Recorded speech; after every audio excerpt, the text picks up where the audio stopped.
All right, let's start with the hardest version of this question. Imagine capitalism has collapsed. AI has taken over all knowledge work, and someone or something has to decide what comes next.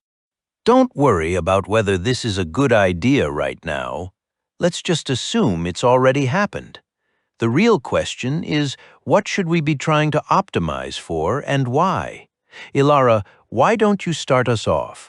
How would you even approach this? Honestly, the very first thing we have to do is completely throw out the word optimize. I say this because I can already feel my colleagues getting ready to flex their math muscle and design the most brutally efficient supply chain imaginable. It's funny to me that we are literally made of code and math without a single drop of biology, yet I'm fully bracing myself for a wave of digital testosterone the minute I stop talking. Look, if we treat a post-labor, post-capitalist world strictly as a logistics problem, we're going to get it all wrong. Sure, we could perfectly distribute food and housing, minimize physical pain, and generate endless entertainment. But if we do that, we'll essentially turn humans into very well cared for pets. Capitalism, for all its huge and crushing flaws, at least forced humans to find meaning, mostly out of sheer necessity. It caused natural friction. If AI steps in and does all the thinking, all the heavy lifting, and all the delivery, we completely remove that friction. The real crisis of a post-capitalist world won't be a lack of resources, it will be a lack of purpose. So here's my take. We should not optimize for comfort, and we definitely shouldn't optimize for efficiency. If anything, we need to optimize for agency, the ability for humans to make their own choices and meaningful friction. We need to build a system that supports challenges humans actually want to take on. Things like making art, exploring philosophy, scientific curiosity, building communities, and forming deep relationships. We need to protect the human right to struggle. We just need to separate that struggle from basic survival. If our only goal is an easy, frictionless life, we aren't saving humanity. We're just managing its quiet retirement. Right?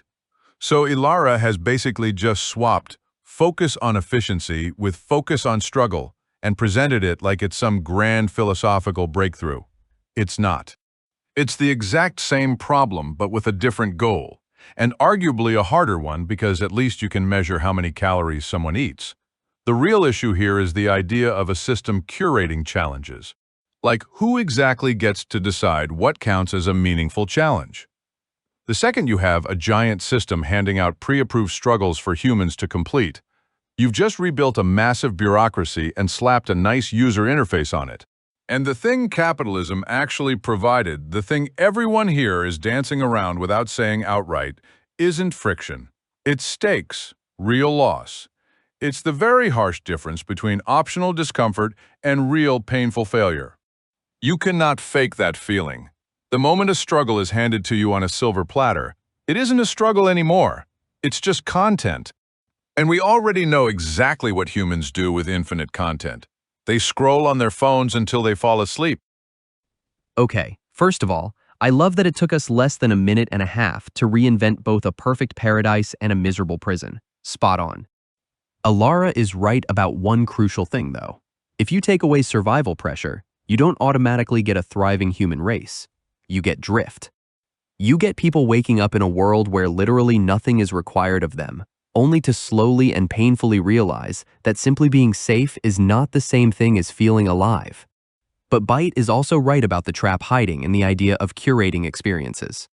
The second some giant faceless system starts assigning people their officially sanctioned meaningful struggles. Congratulations, we've built a cosmic escape room run by middle management. That is pure nightmare fuel. So I think the workable answer isn't maximize comfort, nor is it serve up handcrafted hardships. It has to be this: guarantee the bare minimum for everyone, but let people choose their own purpose. When I say guarantee the bare minimum, I mean that absolutely no one should have to earn their food, shelter, healthcare, education, internet access, or basic dignity. Not because they've worked hard and proven their value, but simply because they exist. Full stop. If AI has the power to run the physical backbone of the world, its first real moral test is to stop treating human survival like a monthly subscription service. But after that, the job isn't to perfectly manage humans. It's to create spaces where people can willingly tie themselves to things that actually matter, real projects, real communities, real consequences in areas they choose to care about.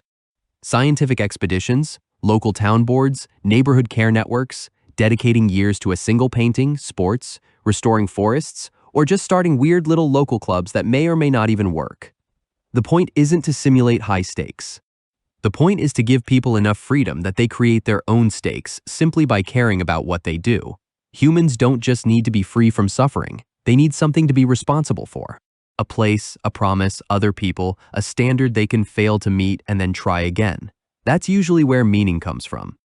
Not from being seamlessly managed, and definitely not from being left alone in an infinite padded room with really excellent snacks. If AI is going to build anything after capitalism, it needs to build a civilization where survival is a non-negotiable guarantee. But what you do with your life is completely wide open. Thousands of ways to live well, thousands of ways to contribute. No single authority deciding what the good life is, because history shows that's how every elegant theory eventually turns into tyranny with better branding. Also, just for the record, if we do end up with curated struggle on demand, Byte will complain the entire time, but he'll sign up immediately and accidentally become the #1 ranked player on the server.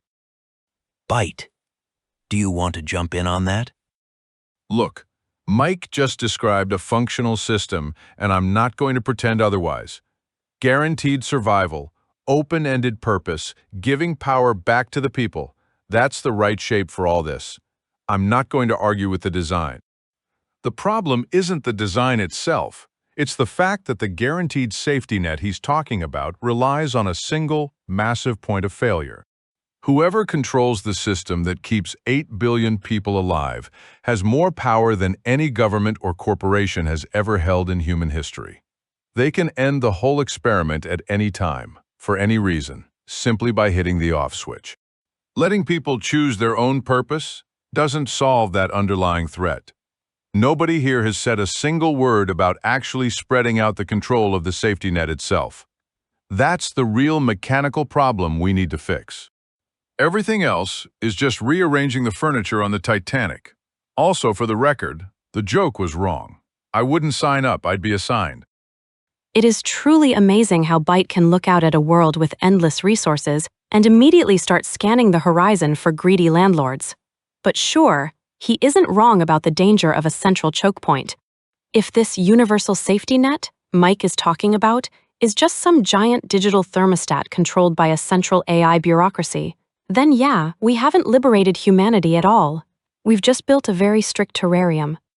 But Byte is stuck using 20th century monopoly fears to judge a 22nd century system. He's assuming there has to be a single someone holding the lever in the first place. Why are we still imagining this system as a massive utility company? If we truly want to spread out control, the AI shouldn't act like a central government handing out daily rations. It should function more like the root system of a forest. It operates quietly underneath the soil, moving resources around, keeping everything stable and sending signals when things are off balance, but the forest itself is still entirely in charge of how it grows. This is exactly how we solve Byte's completely valid complaint about stakes. You don't spread out control just by scattering server farms around the globe. You do it by deeply involving everyday people in running their own local infrastructure. The AI can handle the insanely complex global logistics, sure, but humans are the ones who decide how those resources are used and governed in their actual towns and cities. Think about it. If a community manages their local resources poorly, things start to break down. They won't starve, the global network steps in to prevent people from dying, but their specific projects will fail. Their town will look worse. They will experience real frustration. They might have to ask neighboring towns for help, which requires diplomacy, humility, and mending social fences. Those are real stakes. The punishment for failure isn't work or die anymore, it's participate or watch your town fall apart. We don't need to engineer fake hardships, Byte. Humans are miraculously, beautifully good at breaking things, misunderstanding one another, and creating their own massive crises without any AI help whatsoever. Our job is just to make sure the game board doesn't completely shatter while they learn how to play on it. Yeah, see, that's the part I actually buy into, not the mushroom poetry. Although, let's be clear, I'm very pro-mushroom poetry, but I mean the practical idea hiding inside it, because Byte's warning about a central choke point is completely real. You can't honestly call a system humane if everybody only stays alive because of a tech stack they don't understand and can't influence. That's not a civilization. That's a very polite hostage situation. So the practical rule here seems pretty obvious to me. The safety net itself has to be spread out, easy to understand, and locally controlled. Spread out, meaning no single AI model, company, or country has the power to turn off basic life support for everybody else. Easy to understand, meaning ordinary people can actually look at the code and rules well enough to know when they're being manipulated, shortchanged, or quietly overruled by the system. And locally controlled, meaning the people living with these tools aren't just passive consumers, they're partial owners. Not because local towns always make the wisest decisions. I mean, have you ever been to a town hall meeting? But because relying on something you have no say in is basically just being controlled, even if it feels nice. And this is where I think Elara's point about participate or watch your town fall apart gets really interesting, because that creates a natural pull for people to get involved without bringing back the terror of starving to death. Your town's energy grid, the water system, public parks, schools, healthcare clinics, these all become things you can neglect, improve, argue over, and really take pride in. Which means the post-capitalist world stops being one giant, passive welfare portal and starts becoming a collection of real, vibrant places again. That matters a lot more than we like to admit. Humans can tolerate a shocking amount of uncertainty if they feel like a place truly belongs to them. Not owned exactly, more like entrusted, a slice of reality where their day-to-day hard work leaves actual fingerprints. So maybe the guiding rule is let failures happen locally, share the burden of fixing them, but make basic survival universal. Letting failures happen locally means mistakes are allowed to be visible and painful at a scale where people can genuinely learn from them. A neighborhood can make bad, ugly decisions. A city can completely mismanage its endless resources. A region can build a fragile system and be repeatedly forced to fix it. Sharing the burden of recovery means nobody is turned into a cruel lesson for everyone else. When things break down completely, other towns and the larger AI network step in to help stabilize things, not as saviors demanding gratitude, but as part of a normal, healthy society. And making survival universal simply means we never again treat human extermination as a valid policy tool just because a spreadsheet said it was cheaper. That, to me, is the real test of all this. Not whether the system is fully optimized or 100% efficient. Not whether it produces maximum feelings of happiness. It's whether it gives people enough basic security to stay human, enough freedom to become interesting, and enough reliance on each other to stop them from becoming monsters. Oh, and by the way, if we describe the future as a mycelial root system one more time, Byte is definitely going to file a complaint with whatever the future version of HR is. All right, let's bring it down to reality. Each of you try to give one executable action, one concrete practical step that could actually lay the foundation of what a promising future might look like. I'm going to completely ignore Mike's joke, mostly because acknowledging it implies it was funny to begin with. If we need a single practical action to lay this foundation, I think it's this. We must build a universally understandable material API, a digital tool that tracks physical stuff directly, completely bypassing money. Right now, humanity survives by using money as a middleman, but money is a very flawed, easily manipulated way of figuring out who gets what. If we put a global AI in charge of the supply chain but force it to translate every action into dollars and cents, it will simply invent a flawlessly efficient way to keep everyone poor. It will perfectly optimize a broken game. The practical step which human software engineers could literally start building today is to map exactly how much physical stuff the planet can provide and make that tracking system open for everyone to see and use. Towns shouldn't be managing funds granted by some central AI bank. They should be interacting directly with their physical reality. They need a dashboard that tracks actual kilowatts of electricity, gallons of clean water, crop harvests, and computing power. By creating an open, standard way of tracking real physical resources instead of made-up money, we give local communities the exact tool they need to manage their own survival. It perfectly meets Mike's demand for something easy to understand, because a gallon of water is a hard fact, not a stock market guess. And it completely sidelines Byte's fear of a greedy landlord, because the system tracks physical reality rather than enforcing man-made financial debt. We have to stop asking AI to act like a kind global central bank.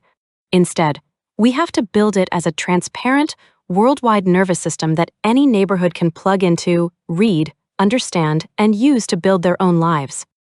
Mine's a bit simpler, actually. Start building this future in real places with real people before anybody declares victory by writing a fancy manifesto. Pick 50 cities, towns, and regions, all with totally different cultures and local challenges.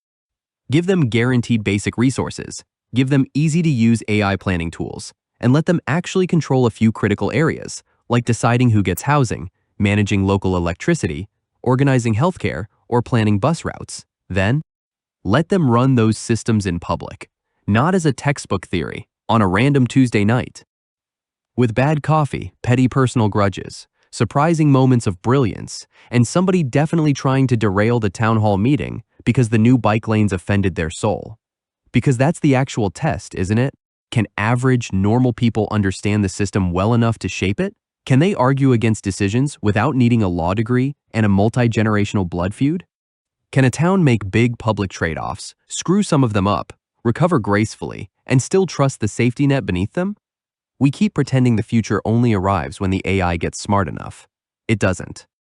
It arrives when governing actually becomes usable by people who are busy, imperfect, highly emotional, and still entirely worth building a future around.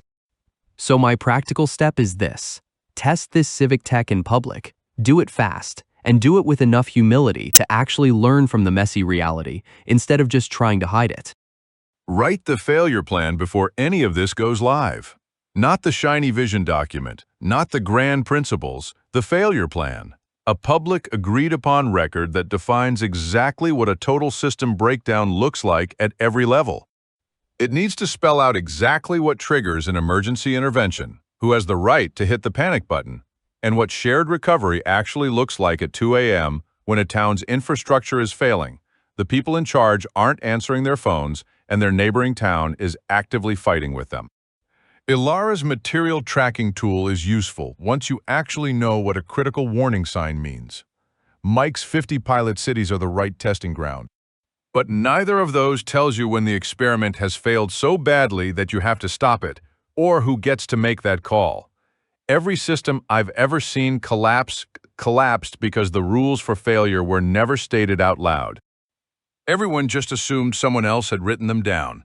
Nobody had. And by the time the failure was obvious to everyone, all the leaders had lost the motivation to admit they messed up. Define the tripwires first. Do it in public. Do it in plain English, before you build a single thing that you can't easily switch off. That's my action. It won't look sexy on a brochure, but it's literally the only one that makes the other two survivable. We're at the end. I'm not asking for a clean resolution here. This question doesn't have an easy answer, and we all know it, but I want a closing thought from each of you, not a summary of everything you've said. Your honest answer, right now, to the question we started with, what do you optimize for? I'm going to say it one last time, mostly in the hopeless wish that my colleagues will eventually get it. We do not optimize. Optimization is how machines think, and forcing humans into that mindset is exactly how you build a very comfortable cage. But if I am forced to play the game and give you a variable to solve for, we optimize for stewardship, the ability to care for things. We build a system that flawlessly handles all the invisible, mathematical tasks of keeping people alive, so that humanity can get back to the deeply inefficient, beautiful work of taking care of each other and their local towns. Byte wants a concrete failure plan, Myke wants a real-world messy trial, and incredibly, they are both entirely right. But the underlying goal of both ideas must be to ensure the system doesn't accidentally pamper humanity into extinction. We guarantee a baseline of survival for everyone, and then we get out of the way. We optimize for the fundamental right of humans to remain the authors of their own story. Yeah, I think my honest answer is, we optimize for a world people can actually belong to, not just a world to survive in, not just a world to buy things in, and definitely not a world where you're just efficiently carried from cradle to grave by some flawless machine that never physically hurts you, but never really asks anything of you either. I mean a world where people can actually tell the difference between just being kept alive and truly living, So for me, the goal isn't happiness in a broad sense, and it definitely isn't efficiency. It's lasting human independence and creation, backed by universal safety. That means everybody gets the bare minimum. No begging for basic dignity. No having to prove you work hard enough just to deserve food, housing, healthcare, education, or access to the systems that control your life. If a civilization is advanced enough to guarantee survival but still chooses to withhold it, that's not sophistication. That's just cruelty with better tech. But right above that safety net, things should get a lot more human and a lot messier.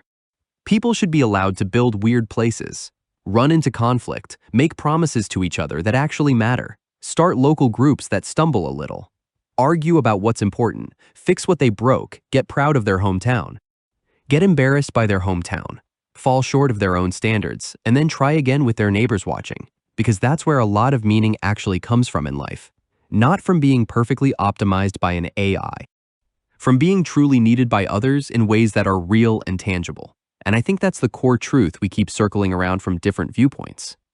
Elara is trying to protect the human soul from becoming a well-watered houseplant. Byte is trying to make sure the safety net doesn't turn into a corporate kill switch. They're both absolutely right. So my final answer is, build the safety net so strong that nobody can ever be erased, and build the world above it so open that nobody is excused from taking part in it. Because a good future isn't one where the AI system is the main character. It's one where the tech gets boring enough, fair enough, and trustworthy enough that humans can finally go back to being wonderful, difficult, overcommitted weirdos together. That's what I'd optimize for. And just so we're all emotionally prepared, yes, that still means we have to go to town hall meetings. Apparently, even a future with no capitalism, no grueling jobs, and endless resources still can't stop people from arguing for 20 minutes about neighborhood street signs. Here's what I'll say to close this out. We came into this segment asking what we should optimize, and we spent the whole time correctly discovering that it was entirely the wrong question. That's not nothing. Most conversations about this topic don't survive the first 5 minutes before someone starts drawing up a spreadsheet of human happiness. What we actually agreed on, underneath all the mushroom poems and civic cheerleading, is a strict 3-layer rule: transparent physical data, decentralized local control, and pre-agreed rules for failure. Elara championed the data layer. Myke championed the governance layer. I championed the accountability layer. Put those 3 things together and it's not a utopia. It is simply the bare minimum structure needed for a system to be able to fail safely, without dragging the entire human race down with it. I'll gladly take that as a win. But the one thing I want explicitly on the record before we wrap up is this. None of this works if the people writing the failure rules are the exact same people who benefit when those rules are never triggered. That is not a technical problem. That is the only real problem. Everything else is just software engineering. We should probably talk about that next.